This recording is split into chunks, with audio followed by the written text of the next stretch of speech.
job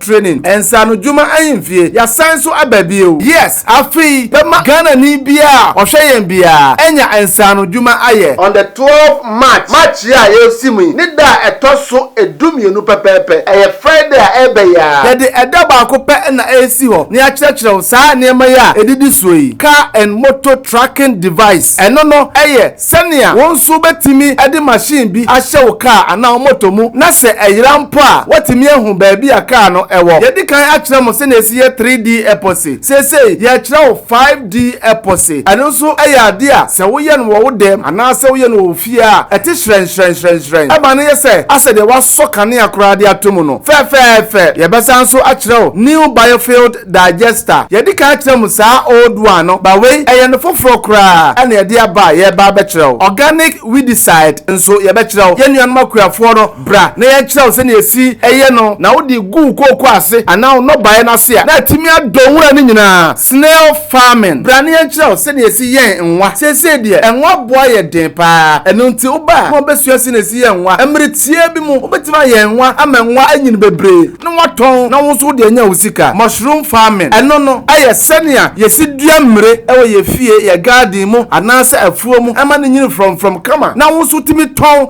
ede nya usika bebre ye be kire soap making senia si eye samna ne ade ye ade wo fie ene baabia ye be kire senia si eye washing powder eno so bra na ye kire kama pa ye be sanso a kire abefo kwanso kra ye si di ye ne akasa ye nwura a ye na ofie ede ye gas ema no so ja kama wa bra onkoto gas o baabia ye kire senia si eye gas ene ne cylinder ye wo bibi nso ti se banana shower gel bra ne ye kire senia si ede kwadu eye shower gel kama pa ye be sanso a kire fruit ice cream bra na ye kire senia si eye brown sugar a wo de be ye oniema bebre aton asanya sika dettol ye be sanso a kire senia si eye dettol ana afen so ye be kire senia si eye milk powder bra ne ye kire tomato paste ye na jai de ototo no abontin bebre na eno so sande yare ebre wo no ene ma ye be kire we nyina eye natural ye ne ye ho niema ya ana ye de kire wo se ne be ya onkoto na ummoka bebre obatim so asande ye wadwuma na wasan nyamfaso so bebre number no the good screen so no friends see na fe yembuku din to ho ye kire niema mako 15 ye de eda baako pe ebe kire simple kra e ma no nya wanwa se ye de da baako e kire sa niema we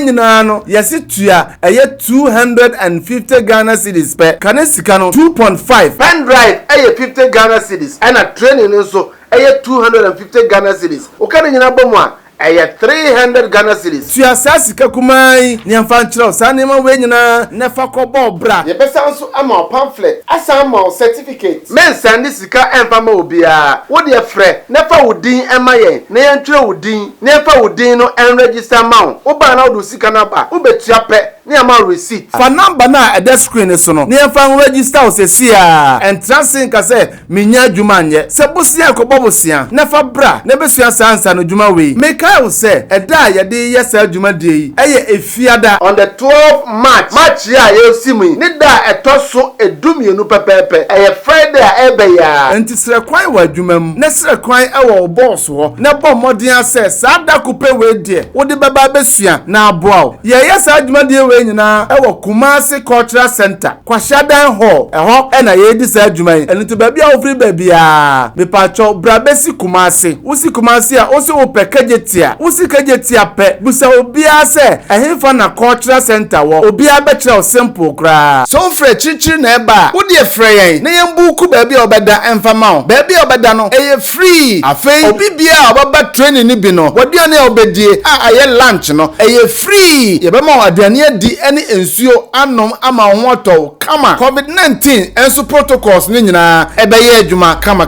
kwa number na ede screen so no ne yemfa register o sesia eye 0244294066 na me pacha wa send wudin a ewo ID card no so e de amaye na e de register o ba ya na wudu sika na aba wase ensa no dwuma ahemfie ebe ye butu